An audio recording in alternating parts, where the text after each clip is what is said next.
I may be going out on a limb here, but the first time I heard that Warren Spector, like game designer extraordinaire, was designing a Disney game, I was kind of surprised. That sounded weird. Yeah, but you've actually been playing the project he's been working on for so long. Epic Mickey. Disney Epic Mickey. Disney Epic Mickey. That's a very important distinction that everybody ignores, so it's not important. But formally, it's Disney Epic Mickey. And I mean, from even the first concept art to mostly everything we've seen from the game, it looks absolutely spectacular. The first concept art looked amazing, and then the first screenshots looked like. There is that.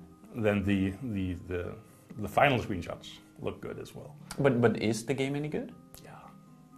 Okay, let's first start out with what kind of game is it? It's a sort of platforming, adventure, exploration type thing, like Zelda with platforming elements. Okay. It's not pure platformer like something like Mario, but there's a lot of platforming. But you mentioned Zelda, so is it more of like exploration, action game? Exploration, action, questing, doing stuff for people, finding secret areas. The setting of the game, though, is kind of unique. So please tell us a bit about it.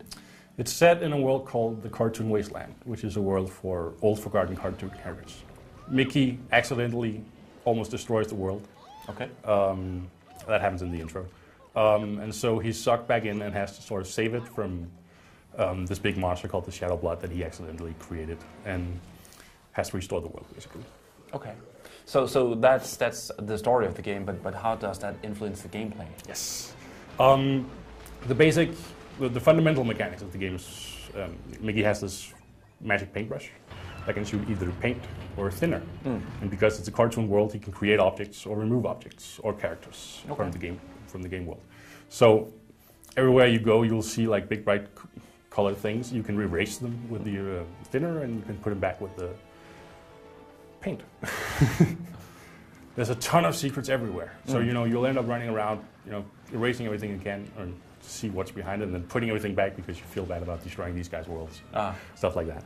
And the same mechanic is used for combat and for dispatching with enemies. If you hit them with thinner, they dissolve. If you hit them with paint, they become Mickey's friends. And there's even like a moral system in it, isn't there? Or at least you're kind of judged on what kind of power you use on the world?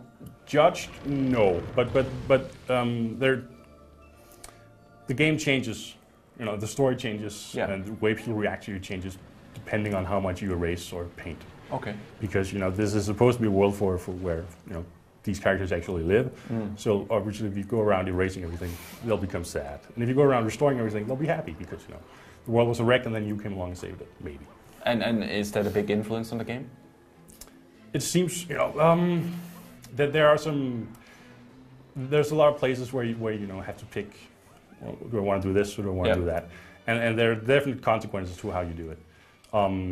Whether, sometimes doing what might seem like the right thing will give you one reward, and doing something else will give you another reward. And often the thinner reward will be more useful than the paint-based one. Yeah. Okay. Supposedly, the designers say, we don't judge you on how you play it. I think there are a couple of places where there's obvious one right and one wrong choice. Yeah. Okay.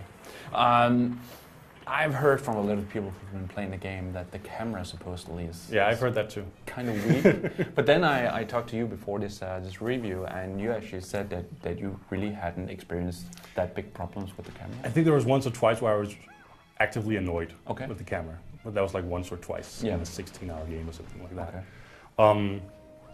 I don't know if it's just me fitting my playstyle with how the camera works or whatever, but I haven't had any camera problems worth mentioning. Okay. And when you read other reviews around the internet and hear the buzz, that seems like a sort of odd man out experience, but that's how I see it. Okay. I didn't really have any problems with it. So for all the people who loved Zelda and Metroid and those kinds of character exploration games, is this the logical next choice if you own a Wii? Yeah. The thing about... I probably haven't sounded that excited so far, but actually I loved Epic Mickey. It was, it's one of the best games I played this year. I think I had a blast with it. Yeah. I know other people, and I've been checking out on the Metacritic and so far, and I know it's been receiving sort of mixed scores, but I love it. In my book, it's probably the best non-Nintendo game available on Wii. That's huge praise, though. Well, most non-Nintendo games on the Wii aren't that good. But still, I mean, it's a really good game. And I love Mario. I love Zelda. Epic Mickey is great too.